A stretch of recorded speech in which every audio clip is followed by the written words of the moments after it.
Hello friends, welcome to சுதாவின் சமையலறை.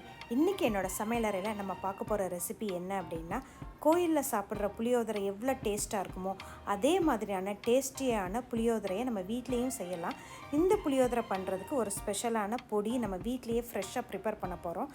வாங்க இந்த ரெசிபி எப்படி பண்ணலாம் அப்படிங்கிறத இந்த வீடியோவில் பார்த்து தெரிஞ்சுக்கலாம். முதல்ல நம்ம புளியை ஊற வச்சுக்கலாம். அதுக்கு ஒரு பவுலில் ஒரு பெரிய எலுமிச்சம்பழம் அளவுக்கு புளி எடுத்திருக்கேன். அதை நல்லா உதுத்து விட்டுட்டு நல்ல சூடான தண்ணியை அதில் ஊற்றி நீங்கள் ஊற வச்சிங்க அப்படின்னா உங்களுக்கு ஈஸியாக புளியை கரைக்கிறதுக்கு வசதியாக இருக்கும். இது ஊறட்டும். ஒரு 20 நிமிஷம் கழித்து இதை நல்லா கரைச்சி வடிகட்டி எடுத்துக்கலாம். அடுத்து புளியோதரை மிக்ஸுக்கான பொடியை ப்ரிப்பேர் பண்ணிக்கலாம். அதுக்கு ஒரு பேனில் 1 டேபிள் ஸ்பூன் அளவுக்கு கொத்தமல்லி, 1 டீஸ்பூன் அளவுக்கு மிளகு எடுத்துருக்கிறேன்.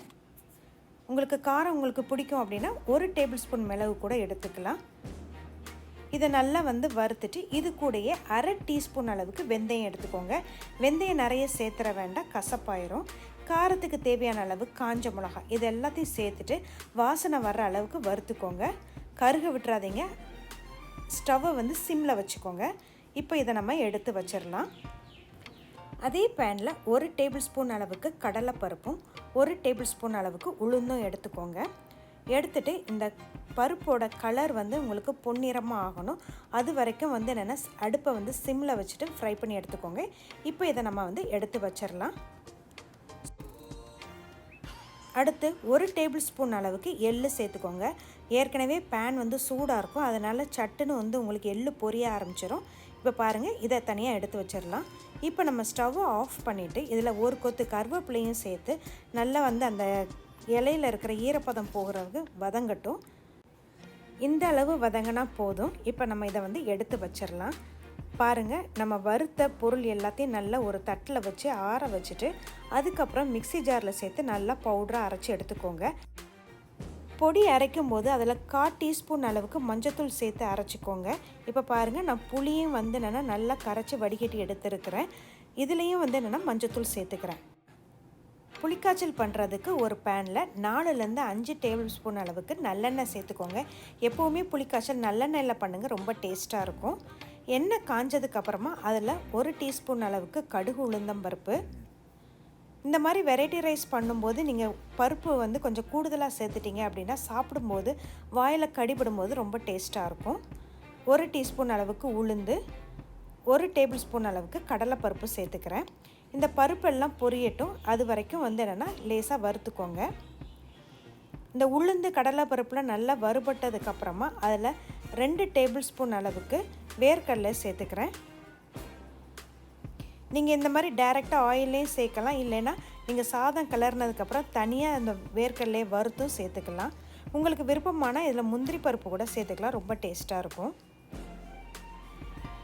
பருப்பெல்லாம் நல்லா வறுபட்டதுக்கப்புறமா காரத்துக்கு தேவையான அளவு காஞ்ச மிளகாவும் 1 கொத்து கருவேப்பிலையும் பெருங்காயத்தூள் கொஞ்சம் தாராளமாக சேர்த்துக்கோங்க, வாசனை நல்லாயிருக்கும். நம்ம பொடி பண்ணுறதுக்கும் நம்ம காஞ்ச மிளகா சேர்த்து அரைச்சிருக்கோம், அதனால் பார்த்து உங்களுக்கு தேவையான அளவு சேர்த்துக்கோங்க. இப்போ இதில் நம்ம கரைச்சி வடிகட்டி எடுத்து வச்சுருக்கிற புளிக்கரைசலை இதில் சேர்த்துடலாம். இது கூடயே இந்த புளிக்காய்ச்சலுக்கு தேவையான அளவு உப்பையும் சேர்த்துக்கலாம். உப்பை சேர்த்துட்டு நல்லா கலந்து விட்டுட்டு ஒரு மூடி போட்டு மூடி வச்சுருங்க. இந்த புளியோட பச்சை வாடை போகணும். அதுக்கு ஒரு 3லேருந்து 4 நிமிஷம் வரைக்கும் நல்லா கொதிக்கணும். பாருங்கள், இப்போ 3லேருந்து 4 நிமிஷம் ஆயிடுச்சு. இந்த புளியோட பச்சை வாடை எல்லாம் போயிருச்சு.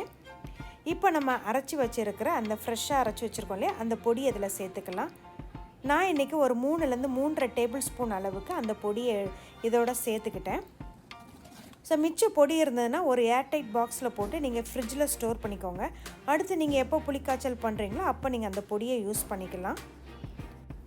பொடியை சேர்த்ததுக்கப்புறமா நல்லா கலந்து விட்டுக்கோங்க. இனிமேல் நம்ம இதை மூடி வைக்கணும்னு அவசியம் இல்லை. அடுப்பை சிம்மில் வச்சுக்கோங்க. இது என்ன வெளியிலலாம் தெரிக்கும், அதனால தான் நான் குழிவான பாத்திரமாக எடுத்திருக்கேன். பாருங்கள், புளிக்காய்ச்சல் எவ்வளோ வாட்டரியாக இருக்குது இல்லையா. இது நல்லா திக்காகி எண்ணெய் பிரிஞ்சு வரணும். அது வரைக்கும் சிம்மில் வச்சு நல்லா வற்ற விடுங்க. பார்த்தீங்க அப்படின்னா முதல்ல எல்லோயிஷ் கலராக இருந்தது, இப்போ லைட் ப்ரௌன் கலராக ஆகிருக்கு. எண்ணெய் பிரிஞ்சு வந்துருச்சு. இருந்தாலும் என்னென்னா அந்த புளிக்காய்ச்சலோட கன்சிஸ்டன்சியை நான் உங்களுக்கு காட்டுறேன் பாருங்கள்.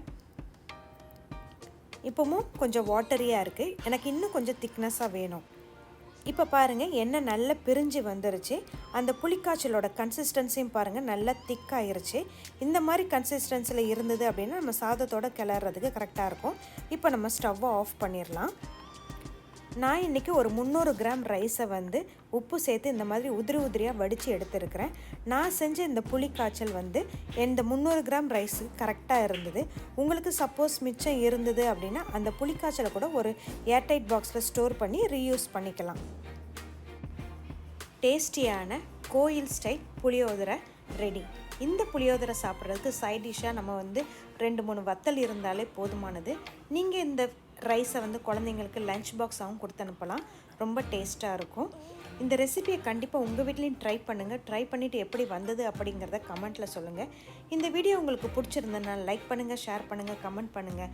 மறக்காமல் சுதாவின் சமையலறை சேனலை சப்ஸ்கிரைப் பண்ணுங்கள். தேங்க்யூ.